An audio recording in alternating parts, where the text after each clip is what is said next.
Hello everyone, my name is Neeraj Attri and I welcome all of you on my channel and in this fresh series on Islam. There was a demand for starting this conversation in English. That is why I'm going to create this series exclusively on the religion of Islam and in English language only. In today's video and the subsequent lectures, we are going to discuss about Islam from the primary sources of this religion. Now the question arises, what are the primary sources of Islam? Most of the people are aware that Islam is a religion which started in about 7th century Arabia, and it was started by a person called Muhammad, and it has a holy book which is known as Quran. But what most people don't know is that Quran is not the only primary source. There are some other books also. We'll come to that also, but before we move on there, let us try to understand what actually Quran is. According to the theologians of Islam or the proponents of Islam, what they claim is that there was this one guy named Muhammad in 7th century Arabia. To be precise, in 610 contemporary era, there was a person by the name of Muhammad living in the town of Mecca in Arabia, presently known as Saudi Arabia.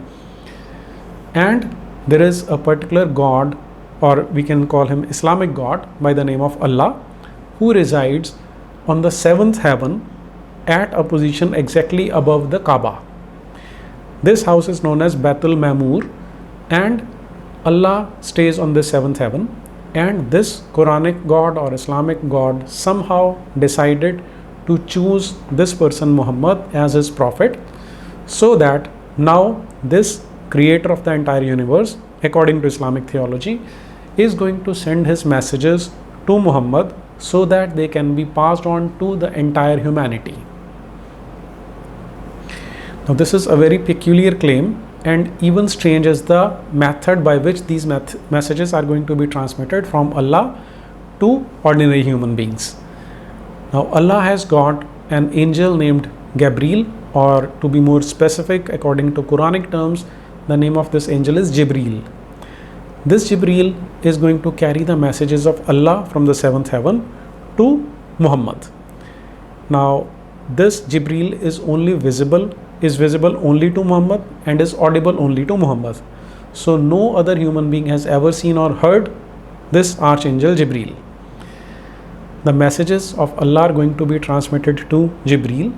Jibreel will then transmit them to Muhammad, and Muhammad during those times used to utter or recite those messages, and at that point of time the people around him, they may be his companions or friends, used to hear his words, and then they used to jot those messages down on any surface available at that point of time.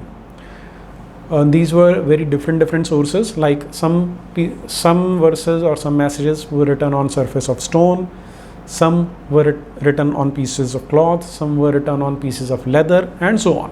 Some were written even on leaves. So these messages kept on coming on Muhammad from Allah from 610 contemporary era till the death of Muhammad. So if we accept this claim of Islamic theologians that there is actually a God by the name of Allah living on 7th heaven, and he sent these messages, and these messages have been recorded in a book which is called Quran, then this Quran contains those holy or divine messages which were revealed to Muhammad bin Abdullah, the Prophet of Islam. This is one book. Now, as is evident that for these 22 or 23 years during which Muhammad claimed himself to be the Prophet of Allah, the messages were not coming continuously. He was leading a normal human being's life also. During this lifetime, these 22 or 23 years, whatever he said, whatever he did, have been recorded in some other books. These books are known as Hadith. Now, Hadith is an Islamic word which literally translates to a report. So what has happened is that people have collected such anecdotes or reports and have compiled them into books, the books which are known as Hadith. The plural of Hadith is Ahadith. Right now there are more than 200 such books which claim to be Hadiths of the life and duration of Prophet Muhammad, but all of them are not of equal authenticity. As far as Sunni Islam is concerned, there are only 6 such books which are considered to be authentic. These are known as Sahih Sitta, or the authentic 6 books of Islamic Hadith. These are also considered very important. So now we have one Quran and 6 these books which are known as Hadith. And apart from these 7 books, there is another book, 8th book, which we will be referring to for this our series. It is the biography of the Prophet. As the name suggests, it includes a record of the entire life of Prophet Muhammad from his birth. In fact, it goes even prior to the birth of Muhammad and up to his death. So if we look in totality, we have 8 books, out of which 1/8 belongs to Allah, and the remaining 7/8 of the Islamic corpus belongs to Muhammad. This will give you an idea how central is the figure of Muhammad to the entire faith of Islam.